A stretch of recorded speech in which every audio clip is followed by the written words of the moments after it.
Hello, everyone. Joshua Gilliland here with Jessica Meterson. Jess, how are you tonight? Hey Josh, I'm great. How are you?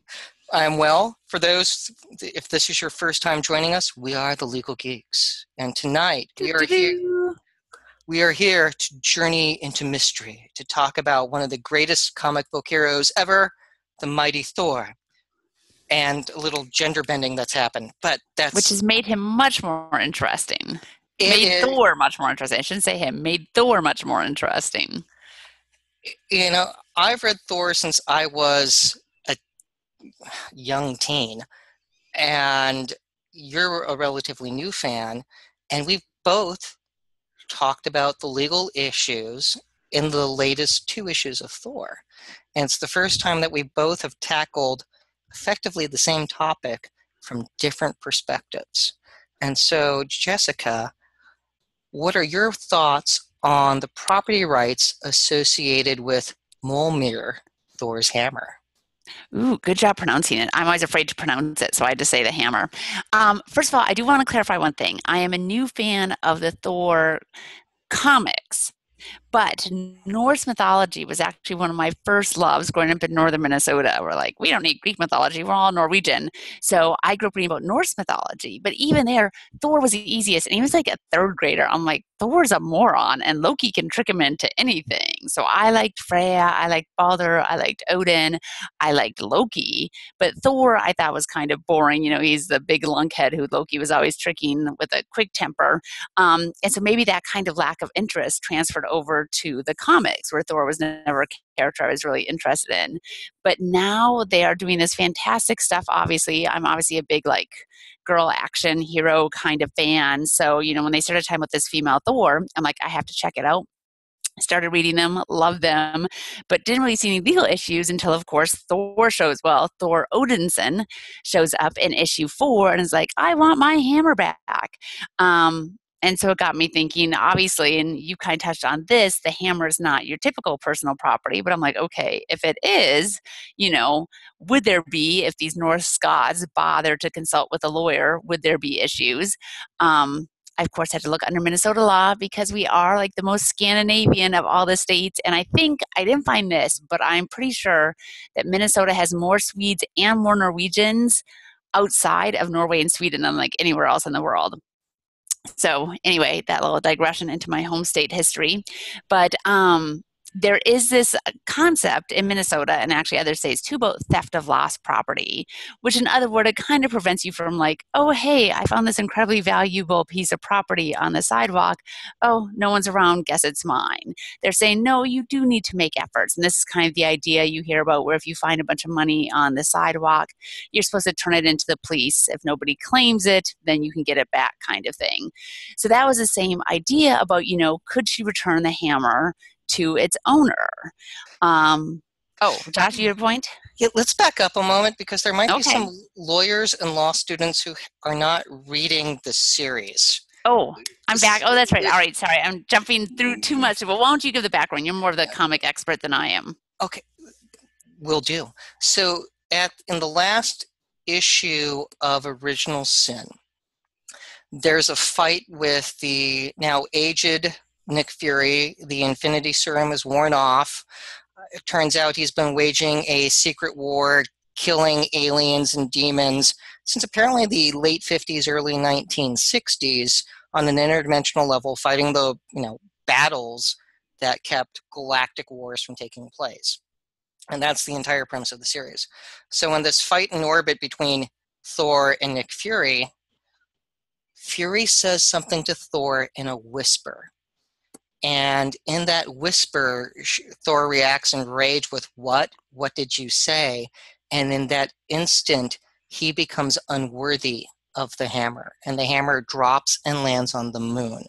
When the Thor series picks up, we have Thor on the moon, who's been trying to pick up the hammer for God knows how long. Odin can no longer lift it either, which is huge. So there is, and we still don't know what was said, so there's still some mystery there. Whatever it is, it's truly bothered Thor Odinson immensely. And that's just the background of uh, after the Asgardians leave to go fight Norse giants, or excuse me, frost giants that are on Earth causing problems, and others go back to Asgardia, we have a female hand that's seen that's able to pick up the hammer. Now, I don't know how she could get to the moon and not explode without a spacesuit, so that's still an issue with how that one work. I look forward to seeing that one explained. Of like, she was able to get to the moon on her own. Okay, that's an impressive. Should not be human. So she is a mysterious character. That's right. We don't yet know who she is. She's a Thor who's wearing a mask. So we don't know who she is, but she's battling the frost giants in issue 4. And Thor shows up to reclaim the hammer in the midst of her battle with the frost giants. And they fight. And one of the things, and again, I don't know kind of the comic, the power of the hammer, but apparently she's able to get the hammer to do things for her that Thor Odinson could not get the hammer to do for him.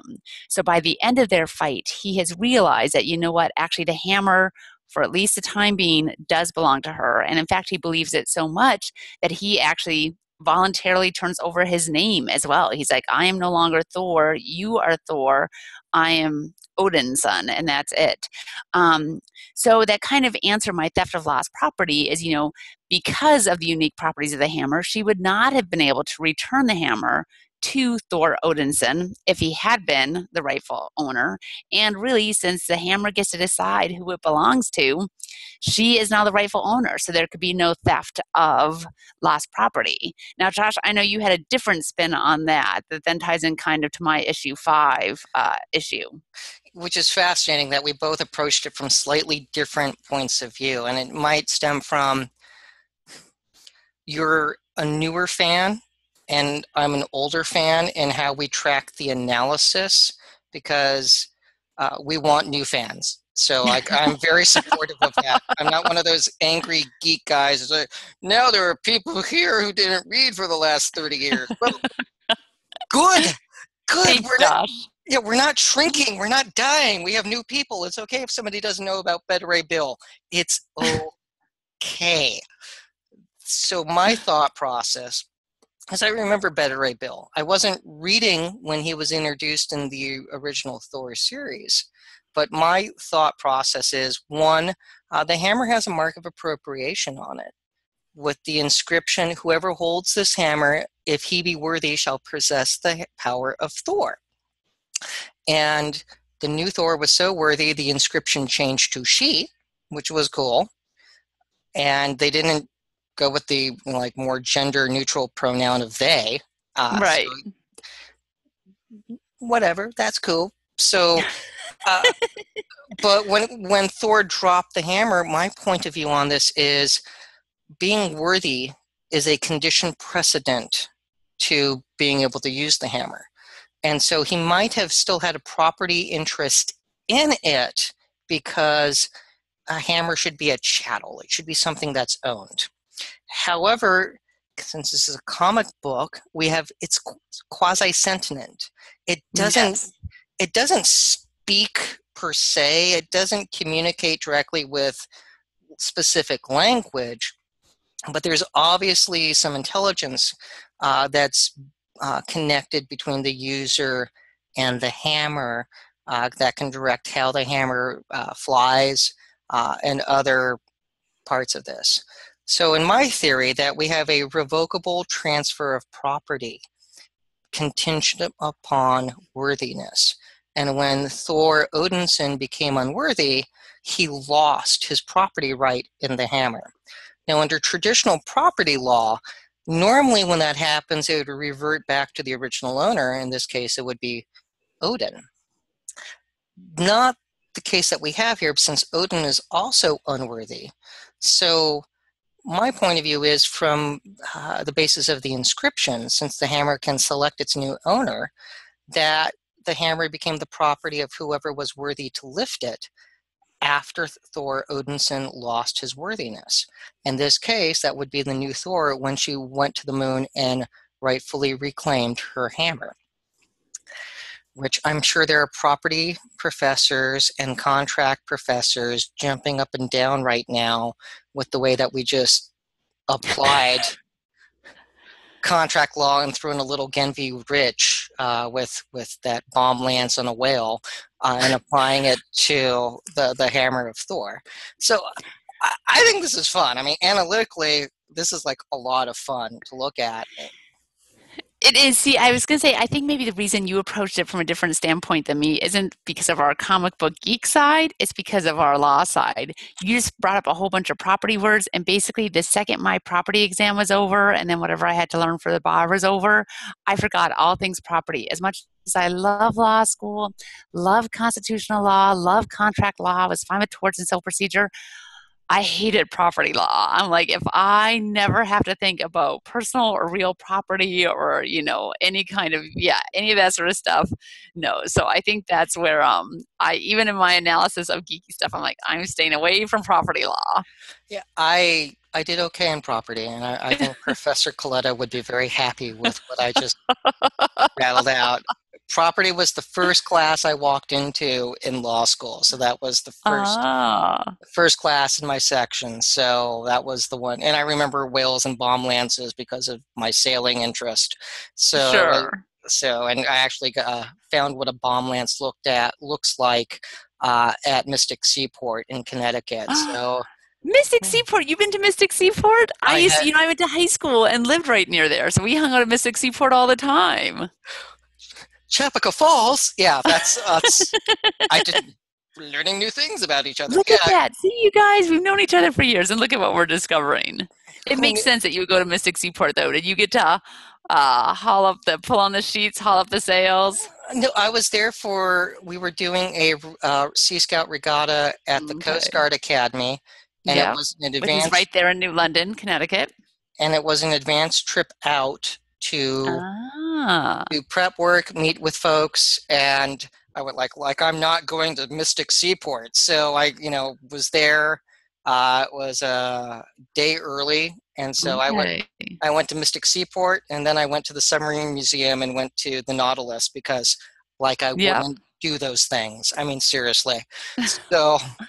Well, that was my old neck of the woods. That is too funny. And now you've totally made me miss Connecticut. So, the more you know. So. All right. I think that's a very good analysis. I will say my one other thought, kind of in reading issue 5 then, with the great and misogynistic Odin, who I'm like, has he always been such a misogynistic pig, or are they just really emphasizing that now because of the whole female Thor thing? But obviously he's totally obnoxious, but he's very upset about the new Thor having the hammer, and so that got me thinking, okay, is there any way you can revoke a gift like that? Can you make a gift and then go, wait, I didn't say it was okay for you to pass that gift on? And obviously there's challenges with that in general. The law has said no, a gift is a gift, and once you make a gift, it's done. Some states, including Minnesota, have recognized that you can make conditional gifts, but that almost, some of the language sometimes is kind of more abstract, that's generally applied to engagement rings or other gifts given in the thought that you're going to get married. And there's a whole idea that, well, you know what, you give this very expensive piece of property to somebody because you think they're going to be, most of the time, I guess, your wife, maybe husband, who knows. But anyway, if the marriage falls through, should you have to return that gift? And so there has been a carve out for that, but I don't think that would be applied in this situation. So. Yeah, that's why I went with the revocable transfer of property. Right, I like that. I think that legal theory is more on point, but property law is not designed to deal with weapons that can determine who owns them. The law isn't designed for that. And no. And I don't remember Odin being this obnoxious. Yeah.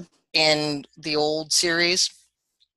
I mean, Odin could be a jerk, but he was still the All-Father and normally kind of reasonable and sacrificed himself in fighting sulfur. And so there's not all bad. So they seem to be ramping up him being a jerk and bringing in his brother, the god of fear, called Borson. Yeah. So whoa! And who's the Minister of Justice? Yeah, that's yes. It's like this is going to end badly, and just imprisoning the soothsayers out of the gate. It's like, wow, that is not You a are a stereotypical bad guy in every single way. yeah, which is not the Odin I remember. And so Oh, well, maybe there's more to that story then too. I think he's just super angry. It's Yeah. super angry, which again doesn't excuse it, but it seems to be a pretty big shift in personality Hmm. Well, that from means, oh, go ahead. from my childhood memory. So Yeah. there, from my childhood memory. Yes.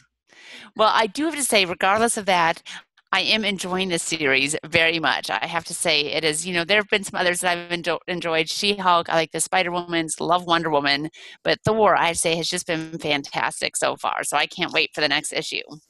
Yeah, upon my return trip from the comic book store, the first two comics I read were Thor and then She-Hulk, in that order. Yeah. And Yeah. there were other good ones in the past 2 weeks that that came out from my last trip to the store. But those were, I mean, fantastic writing, lots of good stuff. And there's a third comic that has had wonderful legal issues. And why don't you kick off that discussion? I was going to say, we're now going to turn to a comic book that I don't know anything about. Presumably, everything is leading up to, I guess, this summer, and a movie that, again, it's a Marvel movie, so I'm going to see it, even though I know nothing about the hero. But you've been talking about it a bit, and so because of you, I'm learning a little bit. But we're talking about AntMan, and you've been reading the current storyline that they have going for AntMan. Do we know, is this tying into the movie at all? No, but when you're launching a movie, you obviously have to make sure that there's a comic book series going with it if you're going to support it, unless Right. you don't want to support it and therefore you cancel Fantastic Four. That, whoops, was that out loud? But Ooh. yeah, but Ant-Man by Nick Patience, my God, it's so good. So they're on the second issue, and for those who aren't familiar, there have been three Ant-Man. So the first one's Hank Pym. Is that the one that's played by Michael Douglas in the movie? Correct. Okay. Correct. And his voiceover monologue in the preview with, there aren't second chances, be the hero that your daughter thinks you already are. It's like, oh, hell yeah. This, rock on, dude. Yes, more. I want this movie. And, Scott Lang, his reaction of, huh. It's like pure Marvel. Rock on. It Absolutely. is. And Paul Rudd. Love Paul Rudd. Oh, it's going to be so good. Initially, I was like, I don't know about him as Ant-Man. And then the preview, it's like, yes, I'm on board. Yes. So the series, which is written by Nick Patience, we're on issue 2. And when the Avengers series ended several years ago, multiple years ago, called with Avengers Disassemble, Scott Lang was killed. Okay. They resurrect him because, again, you can't have the main character dead at the time the movie comes out. So they resurrect him. Right. And I'm not quite sure how he's resurrected. Well, Lang was a criminal. He robbed in order to make sure his daughter could get some medical treatment and to get a special doctor out and rescue this doctor in order to do this heart operation on his daughter. And that's how he ends up with the Ant-Man suit. Okay. And Hank Pym lets him keep it. Okay. So we're fast forward. So the first issue has all kinds of legal issues associated with child visitation and the ex-wife finding out that her ex-husband came back to life and wants to spend Yes, time. that would be weird.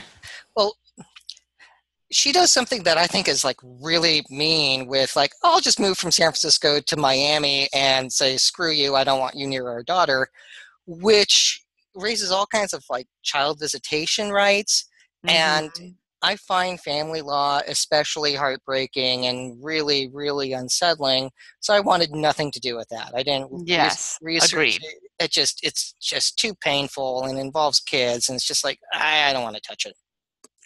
Issue 2 is a love letter to civil procedure. It is, and it comes from 2 panels, and I don't think Nick Patience intended to do it, but my God, it was beautiful. So what happened? Lang is starting his security business. And so he does a roadside In Florida. In Florida. So Okay. in Florida, he does this road sign billboard for his business, and in it there's Iron Man's image saying I'd hire him, because in issue 1 Tony Stark was going to hire Ant-Man for security. Okay. He does not for a variety of Ant-Man declines for a variety of reasons, so he could go be near his daughter, which is the right thing, but he never actually gave actual notice saying like, yeah, I'm not going to go do this, Tony. So that would have been the better That was way. poor business relations, yes. So horrid. So when Stark's lawyer shows Stark the sign, a picture of the sign, the order to the lawyer is sue. Stark's in San Francisco. Ant-Man knows Tony Stark lives in San Francisco. Where is the right place to sue Ant-Man? That's right. This is first-year civil procedure. This could be a bar exam question, and it is glorious because there are multiple options for this. You could try suing in California because California actually has a very specific statute about using somebody's likeness in advertising. And that came about, I believe, in like 1999 after the Claymation Brisk commercials that had the deceased actors in them dancing. Okay. I think it came about from there, or Right. or it came about what's actually been known as the Jennifer Aniston law. I'm not sure which was the genesis of it, but I think it's one of those two, and I could be wrong, but that's okay. But anyway, this is a really good statute to sue him under because Stark could disgorge profits that were made because of that advertising. Okay. So in one theory, you could try suing in California saying Scott Lang knew about this, and California's long-arm statute might be able to claim personal jurisdiction over Ant-Man in Miami in the state of Florida. It's a stretch. It is hard because, of course, generally the standard for personal jurisdiction, even if the statutes allow it, because there's two things you have to make for personal jurisdiction, right? The state's what's called the long arm statute has to allow it. How far can you reach to sue somebody in your state? Usually, though, the big test is whether it complies with due process. The Supreme Court, over centuries, well, a century and a half, has said basically there's certain things and you need to have a reasonable expectations that your activities could result in you being hailed, as they call it, into court in a specific jurisdiction. So when Scott's doing stuff in Florida, should he have a reasonable expectation that he could get sued in California? And obviously you don't want to be sued anywhere, but being sued halfway across the country makes things a lot more difficult and expensive for you. Exactly. So that's the first part of the analysis. It's a gamble, and it might not work because a California state court judge might go, so there was one road sign, but there was knowledge, and it'd be an interesting fight. And Yes. and Iron Man's lawyers would put up one heck of a fight. Yes, but I think they would lose on that one. That one would be hard. The better plan is to sue in Florida federal court. Yep. With federal question jurisdiction because it's copyright. Which is a federal law. That's right. Sorry. Yes. Federal law, and it's exclusively federal.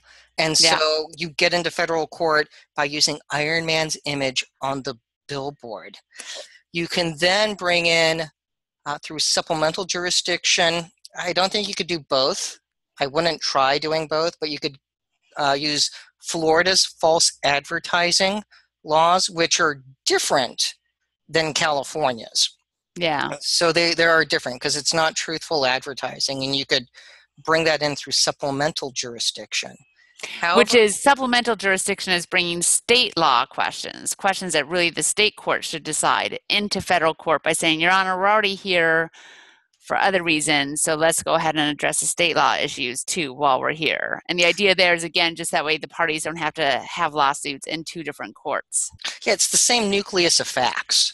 Right. And so why litigate twice? Through ancillary jurisdiction, which is a form of supplemental jurisdiction, you could argue the California claim should come in as well, based upon either a form of diversity. The case in controversy might not be enough to actually meet the $75,000 plus 1 cent requirement, but there's a little case law that says that doesn't matter if pure that if it's and it wasn't a copyright case. So it's like, so there's a chance Stark could successfully sue, definitely on copyright, but he Yeah. might be able to bring in the California claims in federal court in Florida. He definitely could bring in the false advertising claims as well. Right. I don't know if they could do both. That I wasn't able to find a clear answer on. Well, I guess the question, that's a separate issue because then it's what law applies, right? And that's the Uh, choice of law analysis. So should Florida's laws apply or should California's? The odds are probably Florida's laws would apply, not California's, even though the plaintiff is in California. I would guess, but choice of law analysis is a whole complex area. And I loved that class in law school, but I remember by the end of that class this is really hard and there's a lot of analysis to do. that and it could be a false conflict, and as well, because they both, California's law and Florida's law speak to different things, and so there's an analysis there. I don't know what would win. Florida is the easier battle. Yes. Florida's the much easier battle. California does have the better law, though, on this issue. And that is often what plaintiffs have to figure out when they're suing is where can I sue the defendant and where do I want to sue the defendant? And there aren't always a lot of options. You can't just go suing anywhere. Nope. But there is sometimes, and that is often the tricky part. There was even, going totally off topic for a second, a book called The Billionaires Vinegar about one of the Koch brothers, not the one behind all the political things, but this whole thing with wine that was being put up by this German guy, probably forgeries, but he's claiming they were Thomas Jefferson's wines left behind in Paris, yada, yada. And basically, the end of the book, it tells about Koch, who's a billionaire, is trying to sue the German guy, but he wants to sue him in New York. And so he tries to do stuff. They try to fax things to Germany from New York, trying to get jurisdiction over this German citizen in New York. And basically, it ended up not working. So even when you're a billionaire, you can't sue where you want. You still have to have the required ties to that court. But it was a good book. A little bit too long, but a good book. And I know about that case. So, that being said, lots of great stuff in comics right now. There is, and I have to tell you, because I know there's some law students who watch our video posts. In fact, I just met one. It was very exciting. I will tell all law students, I did not appreciate it enough while I was in law school, civil procedure.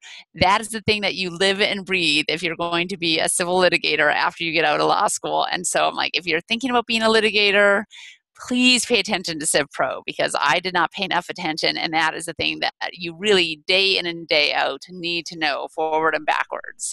And that was my highest grade my first year of law school.